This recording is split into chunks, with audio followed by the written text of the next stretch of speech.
So I mentioned before that there are a couple different flows, one of them being server flow, and this is probably more common than the alternative, which is client flow.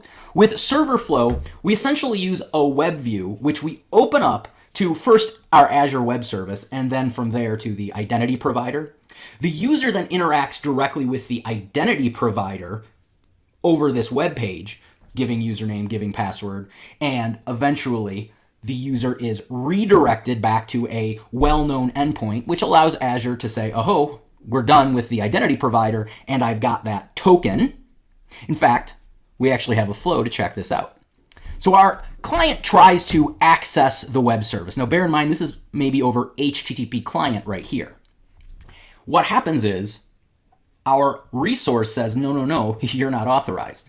When that happens, it sends a 401 or 403 response.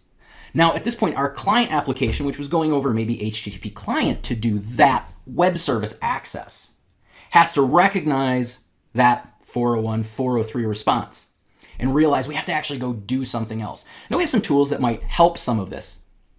And so you don't necessarily have to write the code that's going to switch gears, but it is happening.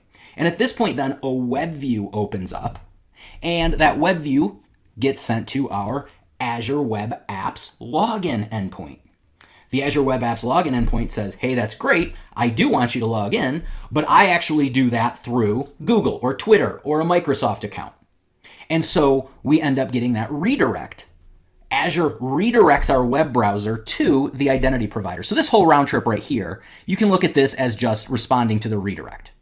And the web view is now open to that identity provider. There, you interact with the identity provider, or the user interacts with the identity provider, provides username, password. There might even be two-factor authentication, so they open up their text message. Whatever happens with the identity provider for the identity provider to feel comfortable that it's the real user.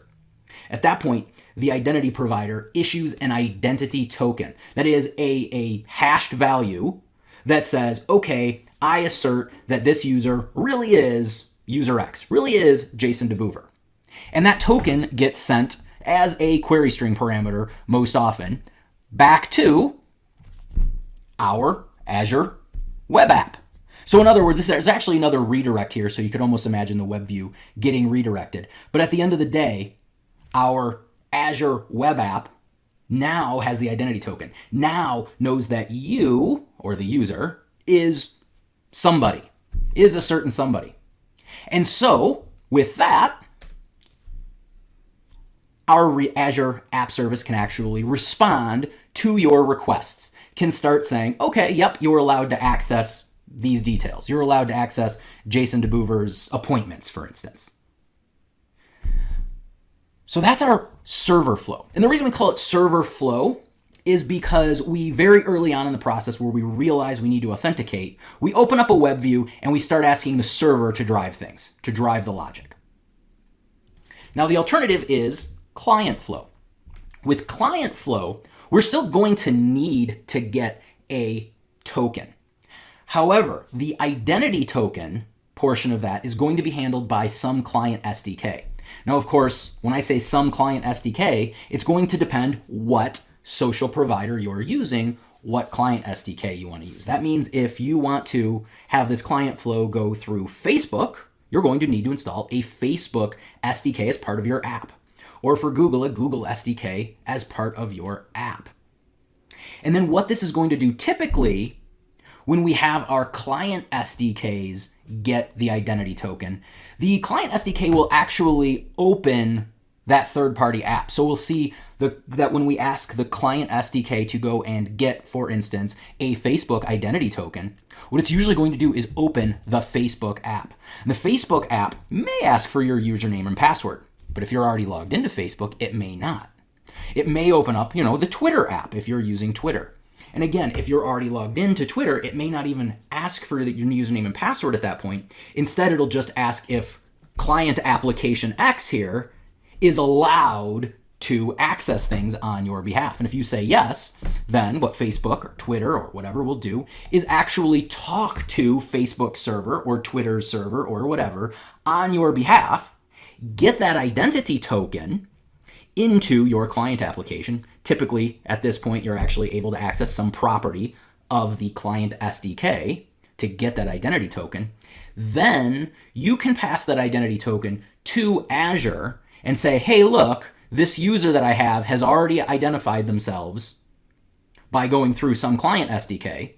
Azure will use a back channel to the identity provider just to make sure it's legit.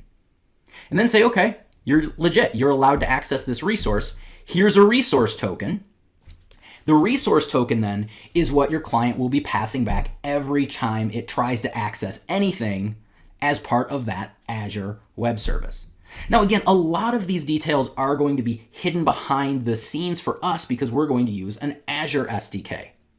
But when you use client flow, you do have to kind of jump in right here. You have to take things from the Facebook SDK, for example. You're going to have to get that identity token, and then you'll pass it into the Azure SDK. So there's a little glue step for you there. If you're using server flow, pretty much all of this is going to be handled for you other than you just having to fill out the details right before you start making API calls. We're going to actually walk through that server flow today. We're going to go through some examples with that server flow in this class today. So by the way, that resource token that we get in either scenario is actually a piece of rich data. It's something called a JSON Web Token, or JWT.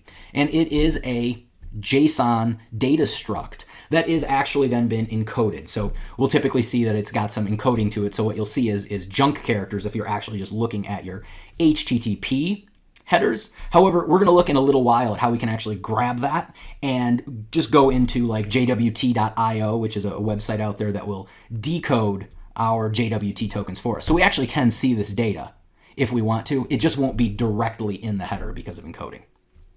But you can see that it has, for instance, expiration date. This is number of ticks. So again, not necessarily human readable, but again, easy to go find what the number of ticks actually represent. We see which IDP that we got our identity token from, though bearing in mind that right now we're looking at a resource token. But the resource token also needs to know where you authenticated in the first place. And then there's a lot of other information. We'll actually talk about a few of these pieces of information later on, though we don't need to concern ourselves with all of them. And as I mentioned, this is an unencoded version. Normally, you're going to see a bunch of junk characters unless you go and get it decoded. Now, when we access our web services, by the way, we'll always have to be passing this extra header. And this actually, once again, is done for us by the client SDK, the Azure SDK that we're going to be using in our mobile apps. But if you ever need to directly access these endpoints, for instance, with HTTP client, then you'll have to remember to add that header yourself. In fact, when we look at just using, say, Fiddler or Postman to access our web services for testing purposes, we'll have to go ahead and add this as well. Otherwise, Azure App Services, Azure Mobile App Services specifically, will simply not accept the request.